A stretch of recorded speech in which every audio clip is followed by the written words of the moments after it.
welcome sa atin pong Midweek Worship. Kasama po ang Squamish Christian Fellowship at ang First United Methodist Church of Canada dyan po sa Metro Vancouver. Kamusta ho ang inyong nagdaang linggo? Ito ho'y maulan, ngunit ngayon hanggang bukas ay maaraw at dalayan ko po na ano man ang inyong ginagawa, manatili po kayong healthy, ligtas, nag-iingat, at we are praying po na ang vaccine ay ma-execute na mabuti ho dito sa ating probinsya so that sooner or later ay we can be together in a worship at makabalik po tayo sa normal. Ngunit habang tayo ay naghihintay, ay magpatuloy ho tayo sa ating pong pananampalataya, gayon din po sa ating pakikiisa sa mga gawain po ng ating Panginoon at patuloy po na paglago ng ating pananampalataya. Tayo ho'y manalangin. Aming Diyos, aming tagapagligtas, salamat sa buong maghapon ng pag-iingat, mga natapos na gawain, trabaho, pag-aaral. Salamat po sa kabuuan ng maghapon.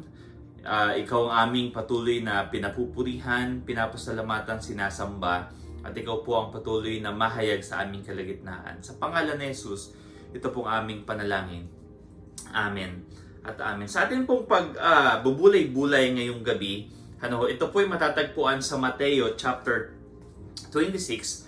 At ito po ay yung istorya ng Panginoong Jesus bago ho siya ikatwa, bago ho siya i-betray ni Judas, bago siya dakipin ng mga Romanong sundalo, ay nanalangin muna siya sa Gethsemane. At sa kanya pong pagpunta doon in verse 36, sinama ni Jesus ang kanyang mga alagad sa isang lugar na tinatawag na Gethsemane.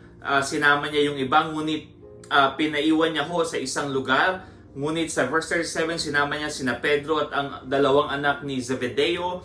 Nagsimulang mabagabag at maghirap ang kalooban ng Panginoong Jesus. At ito ho ay halos kanyang ikamatay because his time is coming. Alam ho niya na yung kanyang kamatayan ay darating na. Kaya nais niyang manalangin sa Diyos Ama, nais niyang kausapin ang Diyos Ama. So kaya ang ginawa po niya in verse 38, sinabi niya doon sa tatlo, kay Pedro at doon sa dalawa, ay maghintay kayo rito at samahan ninyo ako sa pagpupuyat. So sinama ni Jesus yung tatlong alagad na mas closer sa lugar na kanyang pinagpanalanginan. Lumuhod in verse 39, lumayo siya ng konti, nagpatira pa at nanalangin. Sabi niya, Ama ko, maaari po ilayo ninyo ang kopang ito ng paghihirap, ngunit hindi po ang kalooban ko, kundi ang kalooban ninyo ang mangyari. Napakabigat sa kalagayan ng Panginoong Jesus. Sa kanyang pakiramdam ay halos kanya itong ikamatay. At sabi niya sa kanyang panalangin, Lord, Father, kung maaari po ay ilayo niyo sa akin yung kapighatian. Sa madaling salita, kung maaari po ay hindi ako mamatay. Pero sa kanyang panalangin pa din, hindi yung kalooban ko yung mangyari, kundi yung kalooban mo. At yung kalooban ng Ama, yung kalooban ng Diyos, ay mamatay ang Panginoong Jesus upang maging kabayaran ng kasalanan, mabayaran niya yung kasalanan ng tao, at ang tao ay manampalataya sa Panginoong Jesus at magkaroon ng kaligtasan. But for that to happen, for that salvation to happen, and for us to experience that salvation, ang Panginoong Jesus ay kailangang maghirap at hanggang sa umabot po doon sa kanyang kamatayan. He is a powerful, He is a God. Pwede niyang takbuhan, pwede niyang talikuran, pwede niyang baguhin, but He has to fulfill the will of the Father. Bakit po? Kasi malaki yung pagmamahal ng Diyos sa iyo at sa akin. His love for us is so big, for God so loved the world. Kaya niya binigay ang Panginoong Jesus upang magdanas ng paghihirap at ng kamatayan sa krus upang ikaw at ako ay magkaroon ng buhay na walang hanggan. Alam niyo minsan,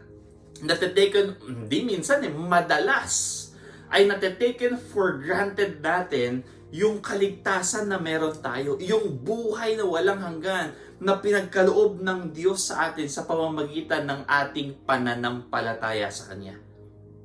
Na-taken for granted natin kasi, I believe in God now, and that's it. Pero naniniwala ako, it should not be that way. A genuine faith, ay hindi magpapatuloy sa lumang pagkatao, sa dating pamumuhay, bagkus ang isang tao na may totoong pananampalataya ay susunod sa Diyos. Susunod sa Panginoong Jesus. At hindi taken for granted yung kaligtasan po na ibinigay ng Diyos sa atin. Dahil mukhang simple lamang sa panahon natin ngayon, sa pagtingin natin ng pagliligtas ng Diyos sa atin, ay mukhang simple lamang. Alam niyo po ang nangyari? Natitaken for granted, nababaliwala, inilalagay sa gilid ang Diyos, hindi na pinaprioritize ang Diyos. Bakit? Kasi mukhang simple sa atin. But the story tells us different scenario. Yung Panginoong Jesus, ay halos mamatay sa kanyang kalungkutan, sa kabigatan ng kanyang loob. But He has to follow the will of God. The will of the Father, at yun po ay yung Panginoong Jesus ay mamatay sa krus ng Kalbaryo upang ikaw at ako ay magkaroon ng kaligtasan. So I want to remind you na yung kaligtasan na meron tayo ay hindi sa isang iglap ng mata ay meron na tayo. For us to be saved is we need to have faith in God. But yung process of that salvation cost a life, and the life of Jesus Christ. Simple lang ang kaligtasan, pero hindi walang halaga, kung hindi napakahalaga ng ginawa ng Panginoong Jesus para sa atin. So let us not take it for granted, sapagkat mukhang simple para sa atin, ngunit yung paghihirap na ginawa ng Panginoong Jesus ay sobra-sobra. Now, tingnan niyo po ito. Ito yung aking focus for this evening. Nais ko lang sabihin sa inyo na yung kaligtasan na meron ka at meron ako ay hindi basta-basta, hindi mumurahin, sapagkat ito ay binayaran ng dugo ng Panginoong Jesus sa krus ng Kalbaryo. Now, look at verse 40. Sabi niya dito, nagbalik si Jesus at dinatnan niyang natutulog ang tatlong alagad. Sinabi niya kay Pedro, talaga bang hindi kayo makapagpuyat na kasama ako kahit isang oras man lamang? And then in verse 41, this is powerful. Sabi ni Jesus, magbantay kayo at manalangin upang huwag kayong madaig ng tukso. Ang espiritu ay nakahanda, ngunit ang laman ay mahina.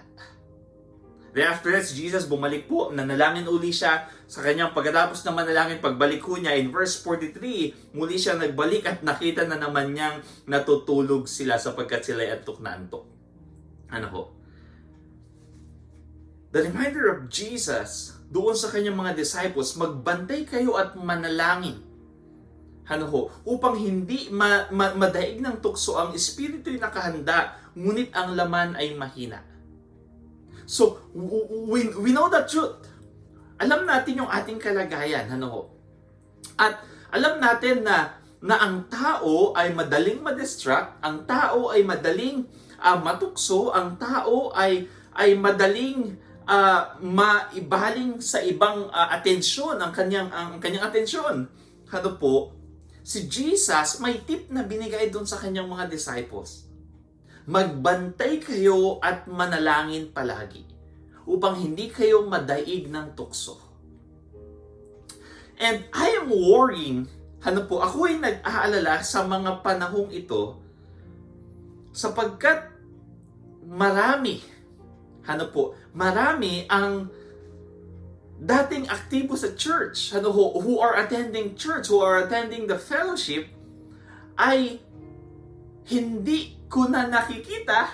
I don't know if you are still, maybe, I'm not judging anyone, but maybe you have your own way of worshiping. Maybe in your own time ay ay nag-worship ka o nakakapakinig ka ng videos in different churches, and that is good. Praise God with that. Ngunit marami ang mga mananampalataya, especially in this place sa Pilipinas, nakakapag-resume na sila ng worship sa ibang sa Yukon. I heard yung aming mga pinsan doon ay meron ng a maximum of 50, but here in British Columbia there are churches who are still doing it despite of the rules na binigay ng government. And first of all I do believe that we can worship God through this video. We can worship God at the comfort of your home. We always do our best into worshiping God. And for now, this is the best way that we can do. We don't want to be in a place, we want to follow the rule of the government. They're not trying to oppress the church. I believe in that. But we don't want to spread the virus. We cannot see the virus. We don't want to spread it. So we would like to follow the online worship. And as we follow it, let us do our best. Maging mapagbantay tayo, maging handa tayo palagi. And let us do our best in our own possible way of worshiping God and growing in faith. Naabutan ni Jesus na tutulog yung mga alagad. Dahil silang magpahinga. And sometimes, in this very moment, maaaring ang iba sa atin ay not attending the worship anymore. Na maybe you are attending the Saturday worship that we had before, ma-attend ka sa fellowship, pero nung nag-online worship tayo, hindi na. Maybe before you are attending a Sunday worship, pero nag-online worship, hindi na, because you are in your house, mas masarap manood ng Netflix kaysa sa sermon ni Pastor. Mas masarap magluto kaysa mag-focus into worship. Si Jesus, pagbalik niya, naabutan niya yung kanyang mga disciples. Ano pong ginagawa? Natutulog. Kaya sabi ni Jesus sa kanila, magbantay kayo, manalangin upang huwag kayong madaig ng tukso. And alam niyo po, sa lugar na ating kinabibilangan, alam niyo po, napaka-unique ng Canada. Unlike sa OFWs or immigrants sa Middle East o other Asian countries, is that bahay trabaho church. But here, we are blessed with beautiful places, with beautiful things, and so many things to do, adventures, and hike, and bike, and ski, and maglibot, and everything.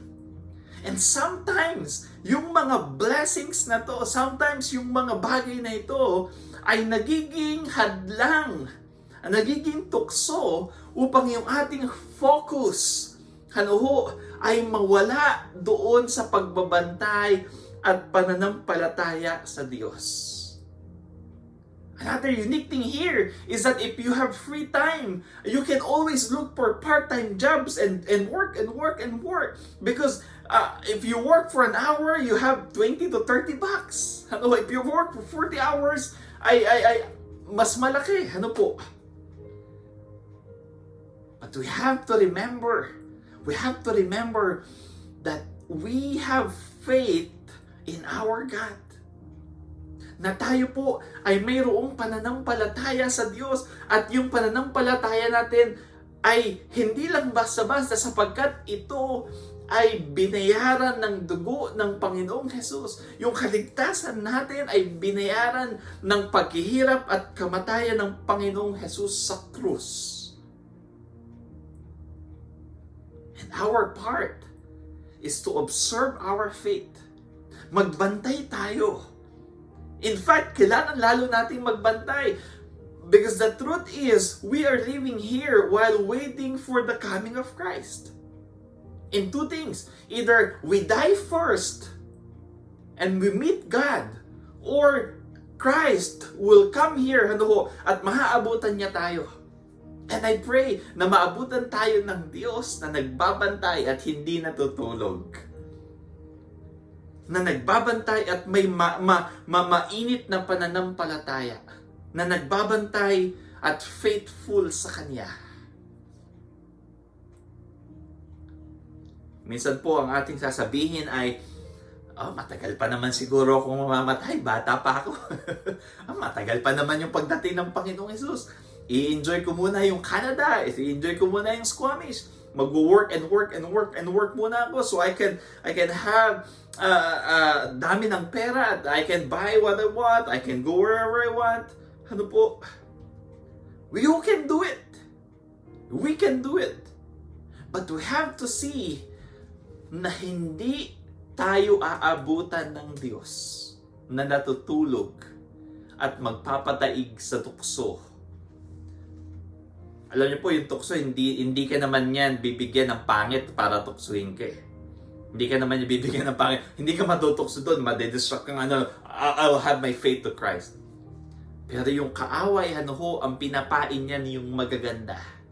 Yung masasarap, yung mga bagay na sa tingin natin good for us.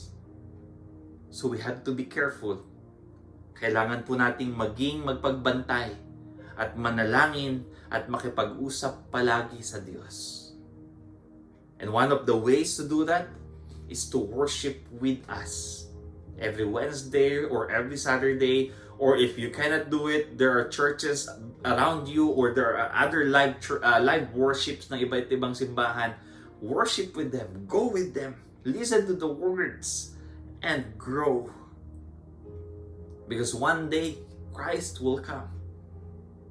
At ang aking pundalangin, ikaw at ako ay maabutan ng Diyos. Hindi tulog, kundi nagbabantay, nananalangin, at nagpapatuloy po sa ating pananampalataya. Mga kapatid, sa ating pong paghiga ngayong gabi, sa ating pagpapahinga, dalayan ko po na tayo ay gabayan ng ating Diyos, maranasan natin yung kanyang pag-iingat. Gayon din naman, tayo ay palaging maging handa, manalangin, magpuri, at pag-alapin yung ating pananampalataya sa ating Panginoong Hesus. Amen and amen. Magandang gabi po sa ating lahat at magkita-kita po tayo next Wednesday para po sa ating Midweek worship. Pagpalain po kayo ng ating Panginoon. Amen.